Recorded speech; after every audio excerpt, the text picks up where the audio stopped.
En el siglo IV después de Cristo, el Imperio Romano era un difícil entramado de naipes al que los pueblos bárbaros, llegados desde las lides del Rin, se empeñaba en derribar. Y lo cierto es que lo consiguieron, con tenacidad, con esfuerzo, pero aquel Imperio Romano que duró tantos siglos, un milenio, pues acabó por derruirse. Esta noche os contamos la historia de una de las mujeres principales de aquel decadente tramo histórico, Gala Placidia, una mujer sumamente interesante, muy bella y que dio mucho que hablar. Hija de emperador, hermana de emperadores, madre de emperador y sobre todo, y lo que más nos llama la atención, reina de los bárbaros.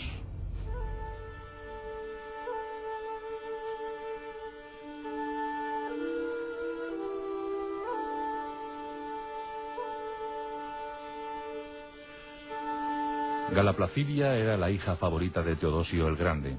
Cuando hablamos de los tres grandes emperadores hispanos, aquellos que Hispania aportó al Imperio Romano, pues hombre, siempre nos fijamos en Adriano y en Trajano, y nos olvidamos con mucha frecuencia de Teodosio, y fue muy importante porque con él se produjo la última unión de los imperios romanos de Oriente y Occidente. Teodosio era original, había nacido en Cauca, en Segovia, y la verdad es que contrajo méritos más que suficientes para pasar a la historia.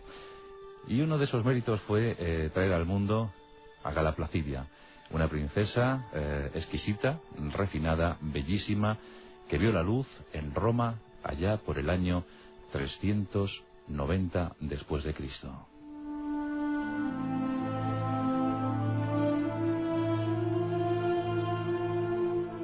En el 395, tan solo 5 años más tarde, tuvo que asumir la pérdida de su padre. Y con la muerte de Teodosio el Grande se esfumaba la última posibilidad de fusión entre los dos grandes conceptos que por entonces dominaban Europa, Oriente y Occidente. Ese año 395 es un año muy curioso porque en esa fecha Alarico I también consiguió unificar el poder de todas las tribus visigodas, es decir, los godos establecidos en Occidente. Pero ese mismo año también nacía Atila, el gran emperador de los hunos y azote de Dios. Por tanto, un año decisivo, la muerte de Teodosio, el surgimiento de Alarico y el nacimiento de Atila. Pero en ese año se fracturaba definitivamente el Imperio Romano. Nunca más volvería a unirse. Los hijos varones de Teodosio asumían el mando de las dos potencias, Honorio en Occidente, Arcadio en Oriente. Y de esa manera comenzaron a discurrir los caminos de estas dos entidades, unidas por el idioma, unidas por la forma de entender la vida, pero separadas por tantas y tantas cosas. Los bárbaros pactaron con Oriente. A cambio de cuantiosos tributos, no tocaron o apenas tocaron las fronteras de Oriente, con Bizancio convertida en gran capital.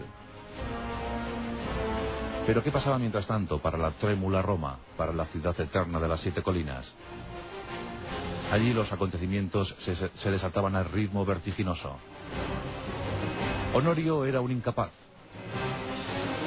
un hombre de estupenda formación cultural, pero que despreciaba, subestimaba el poder de los bárbaros del Rin, el poder de los godos.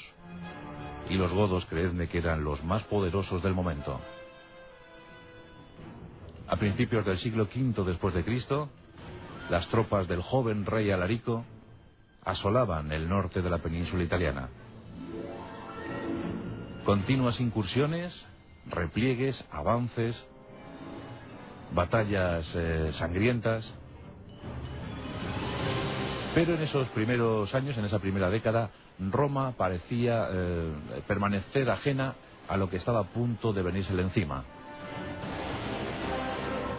Mientras tanto, Gala Placidia seguía pues refinándose, seguía educándose, y ya tenía algún pretendiente que otro. Por ejemplo, el gran magister militum Constancio.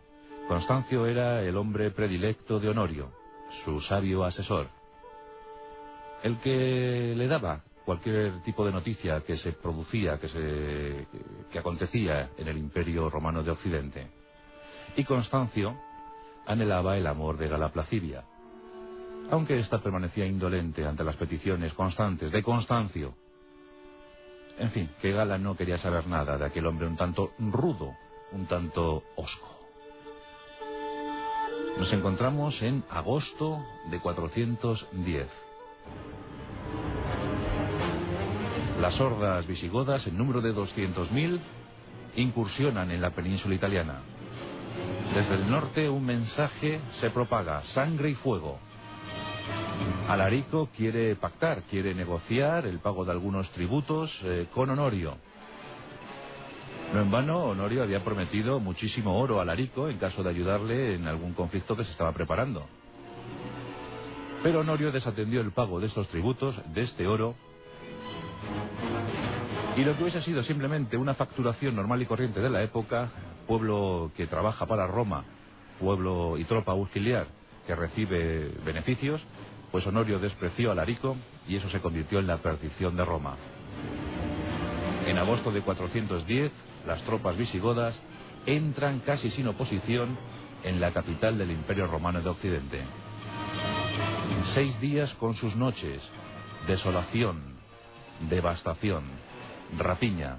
Eso sí, Alarico, ya por entonces convertido en la religión arriana, una religión herética del cristianismo, ordena no vapulear, no saquear los templos cristianos de la ciudad. Aunque eso no quita para que las tropas de Alarico se llevaran grandes botines, como por ejemplo, dicen, la mismísima mesa del rey Salomón, o el menorat, el candelabro de 7 brazos judío. Eran objetos de preciado valor, rapiñados en el año 70 después de Cristo por las tropas de Tito, en el mismísimo templo de Salomón, allá en Oriente. Uno de los tesoros más queridos por Roma. No en vano le había costado conseguir ese tesoro miles de legionarios. Pero en ese tórrido mes de agosto de 410, los visigodos de Alarico se llevan no solo esos botines económicos, sino también a un ser muy querido para los romanos. Y esa no era otra sino la princesa Gala Placidia, convertida en rehén de los visigodos. Tenía tan solo 20 años. La flor de su belleza llamaba poderosamente la atención. Dicen que era la mujer más bella del imperio. Alarico capturó a la princesa con la pretensión de negociar una salida de la península italiana, de negociar comida, alimentos o más riquezas para su pueblo. Era, desde luego, un rehén muy apetecible e intercambiable por cualquier cosa que se pidiera. Y así, el pueblo visigodo, una enorme columna, una enorme hilera de 200.000 personas, porque los godos viajaban con las tribus, con las familias, mujeres, niños, ancianos. Los godos se desplazaban, era un pueblo nómada, buscando, ansiando un lugar, un territorio al que llamar patria. Los 200.000 godos salen de Roma. Y en un suntuoso carruaje viajaba Gala Placidia, custodiada por la guardia personal de Alarico. Y en esa guardia personal se encontraba el príncipe Ataulfo, pariente cercano de Alarico y que pronto se fijó en la belleza de Gala. ¿Y quién no? Todos soñaban con poseer a Gala Placidia, pero nadie osaba ponerle una mano encima. Era botín de guerra, era elegida, era custodiada por el mismísimo Alarico I. Y nadie quería contravenir las órdenes de su jefe. Por desgracia, en aquel otoño, ya estamos en otoño de 410, el inmenso rey Alarico contrajo unas fiebres, posiblemente la malaria.